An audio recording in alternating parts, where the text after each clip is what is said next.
A happy family drives home from vacation in southern Utah. It's been a long trip, and the father is driving. He notices things. His toddler son sleeping peacefully, his 7-year-old calm in the back. His wife sleeps too, reclined in the front passenger seat. They're holding hands. The next thing he knows, the car is drifting.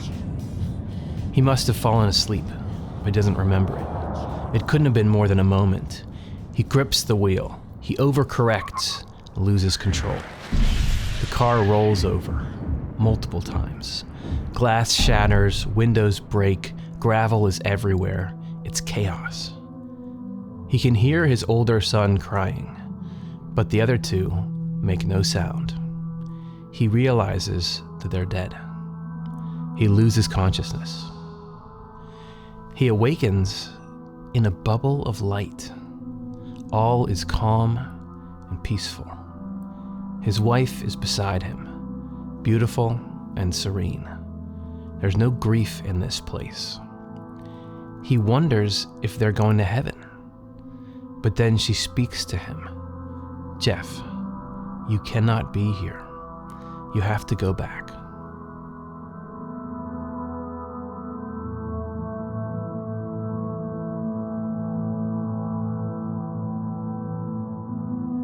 Jeff Olsen is a family man, a devoted husband, a caring father. He worked as a creative director, had a happy marriage, and a loving family. Tamara was a devoted mother and wife. She taught business classes at high school and had been a high-achieving honor student through college. She was an active volunteer at church.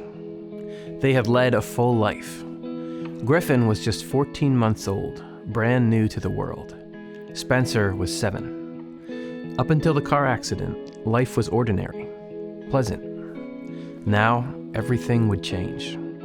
Jeff would raise Spencer alone. Jeff's body would never be the same, neither would his life. Fortunately, Spencer's injuries were mild, and he would be out of the hospital months before his father, staying with relatives, but left alone to grapple with his losses and his grief. The journey ahead would force father and son to rely on each other, to adapt to a very different life.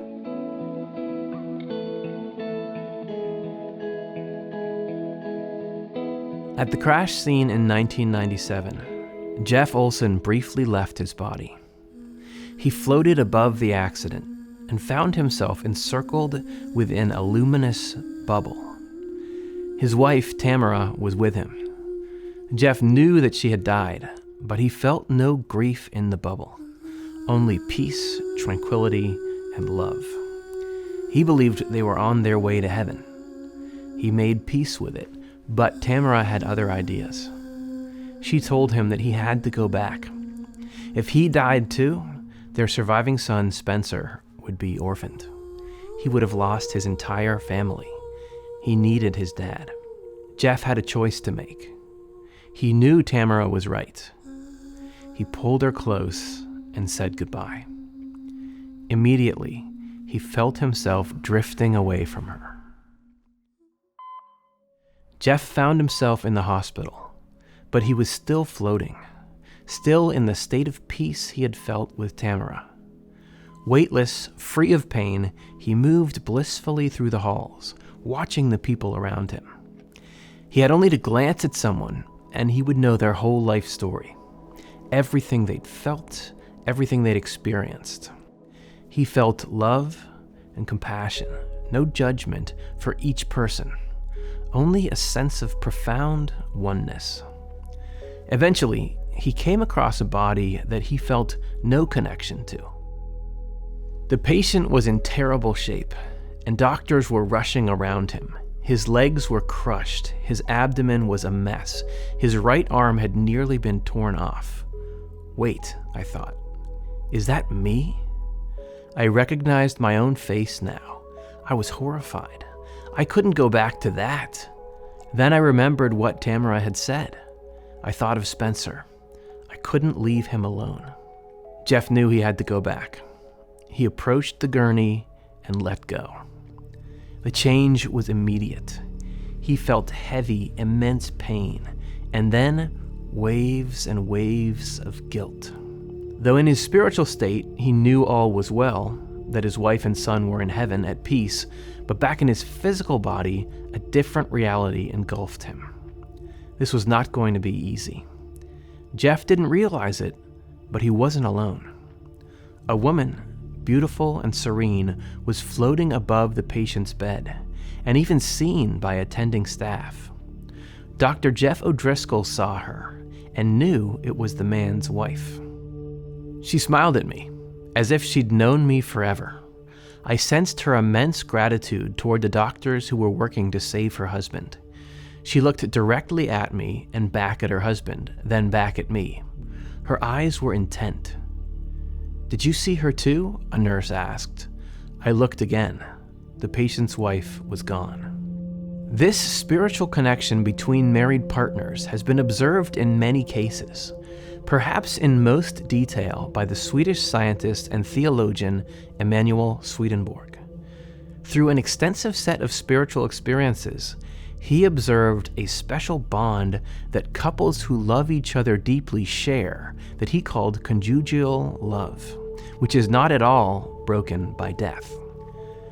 The two are not actually separated by the death of one, for the spirit of the deceased continues to dwell with the spirit of the one not yet deceased, and this until the death of the other, at which time they come together again and are reunited, loving each other even more tenderly than before, because they are in the spiritual world. Married couples who were truly bonded by love are connected in concrete, tangible ways that last. They have been united in respect to their souls and so in respect to their minds. And this union, being a spiritual one, is an actual coupling of the soul and mind of one to the soul and mind of the other, which cannot in any way be dissolved. Tamara never left Jeff's side. Their love kept her close by. But it would be a long time before Jeff knew this. For him, the hardest part was just beginning.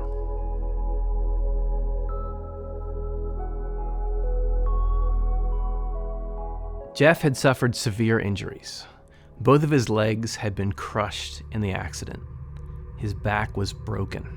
His ribs were broken, and his seatbelt had ripped into his intestines. He would spend 6 months in the hospital and endure 18 different surgeries, including the amputation of one leg and a skin graft to repair his midsection. Spencer stayed with family while his father recovered. At 7 years old, he had lost his mother, his baby brother, and now waited for months for his dad to come home, with no one sure what condition Jeff would be in when he was released. Jeff continued to have out-of-body experiences during his time in the hospital. Toward the end of Jeff's hospital stay, he fell asleep and found himself floating above his body again. I was in the most beautiful place, and I began to run. Now, I don't run in this realm with one leg and the other one that's got 6 pins and a plate holding it together. But in that realm, I ran, and it was so physical. In fact, it was beyond physical. It was almost sensual. I could feel the energy of the ground beneath my feet. I could feel the intelligence firing through my legs as I ran about. And, people say heaven or the other side or the spirit world. To me, there's only one word that comes close, and that is I was home. And as I ran about thinking, wow, I'm home and released from this pain and trauma of my body again, I got the message there that I wasn't there to stay. And I knew intuitively I was to go down this corridor. There was a corridor to my left, and I began to work down the corridor. And as I did, I encountered a crib. And I raced to the crib, and in the crib was my little toddler son that had been killed in the accident. And he was perfect. He was just sleeping peacefully, and I picked him up and I held him, and that was very real. I mean, there's the weight and the heat of picking up a child, and I held him against me, and I could feel his breath against my neck, and I leaned over and I smelled his hair, and I knew it was him. And as I held him, I felt this intense presence coming behind me, this overwhelming presence. And I grew up in a conservative Christian home. I thought, wow, that's God. And I began to have guilt come up. I was fearful. I thought, wow, my little boy's here because I crashed the car. His life was cut short because I lost control or dozed off, and the guilt began to bubble up. And I had the thought, I hope there's some way I can be forgiven. That was my thought. And as I thought that, and this almost felt physical too, I felt these arms wrap around and hold us. And then there was the download of, gosh, just truth, peace, love, the life review. I was given a choice where I could give my son away. I could hand him over and exercise my will in the situation. It's interesting. Given my upbringing, I always thought my will, I thought it was your will be done. And this loving being that held me said, your will is my will. That's how much we love you. And in all that love and all that peace, I was able to kiss my little boy and pass him over, give him back in trust. Jeff was told he didn't need forgiveness because there was nothing to forgive. He awoke in his hospital bed, back to the harsh contours of reality. But something had shifted. He had made a choice. He had a different perspective. For Swedenborg, this is exactly how it works.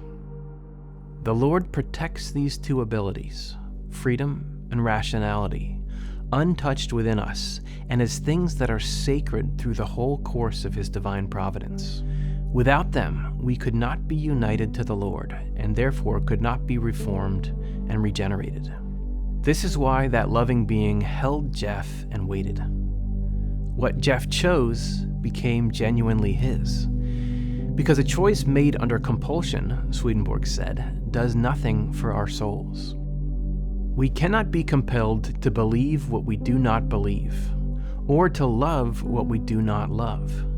No one is reformed in states where freedom and rationality are absent. It was time to go home.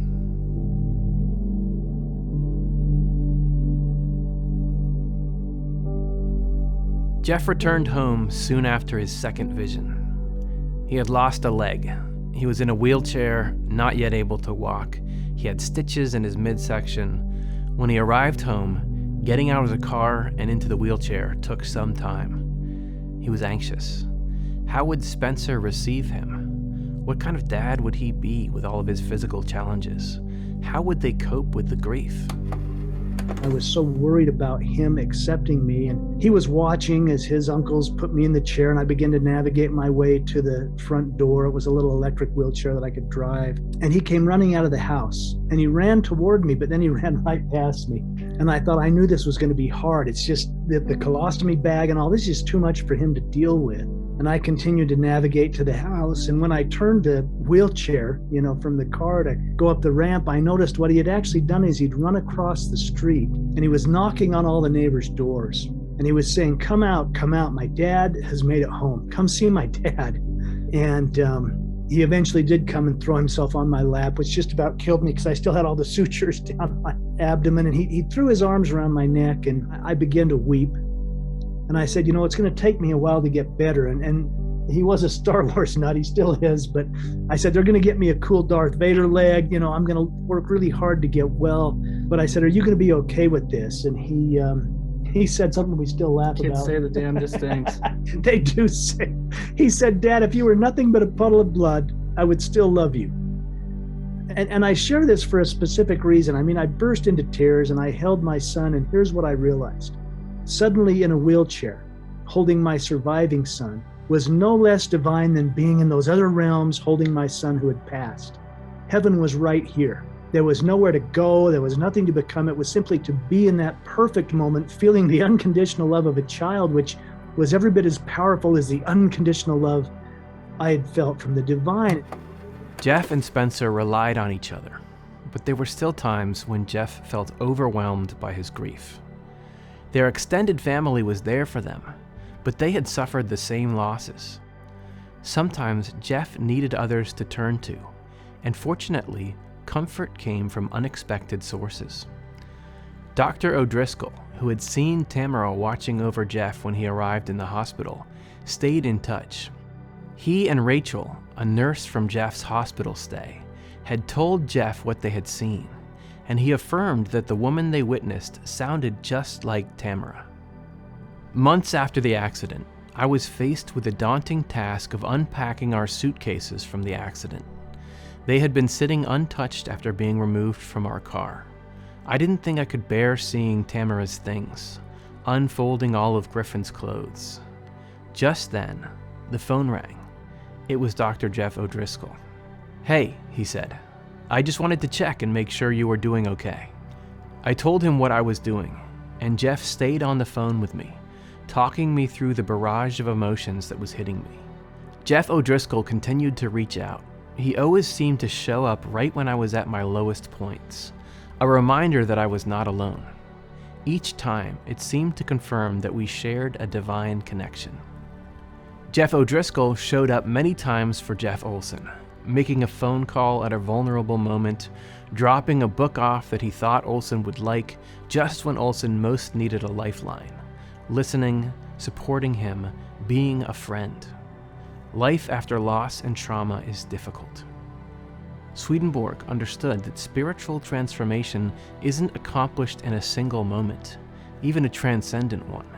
It happens in freedom, gradually, in the smallest, most ordinary moments of life. Our regeneration does not happen in a moment. It gradually unfolds from the beginning all the way to the end of our lives in this world. And after this life is over, it continues and is perfected.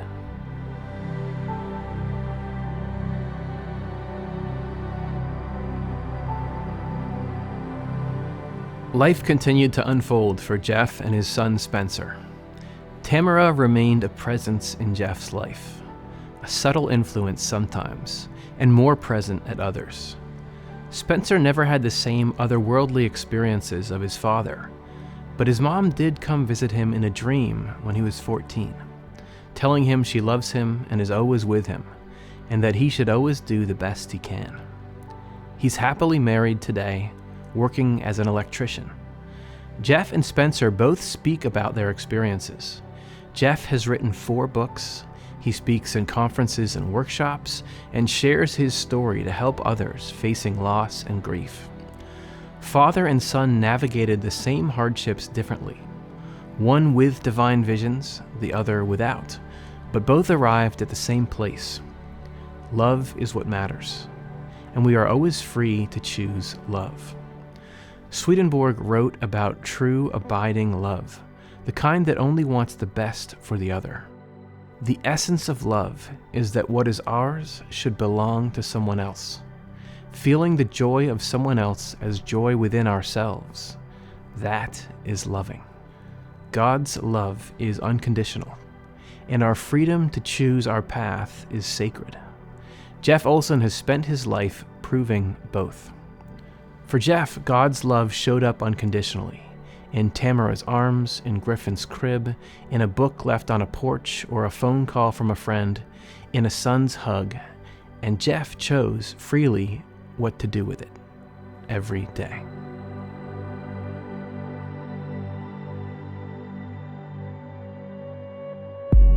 Hey everybody, thanks for watching. Hope you enjoyed that episode of the NDE Files. This show is produced by the not-for-profit Swedenborg Foundation. If you want to support us and the creation of this program, consider becoming a member of this channel. You'll get some cool perks and help know that you're spreading this content out for the next person to find. Thanks.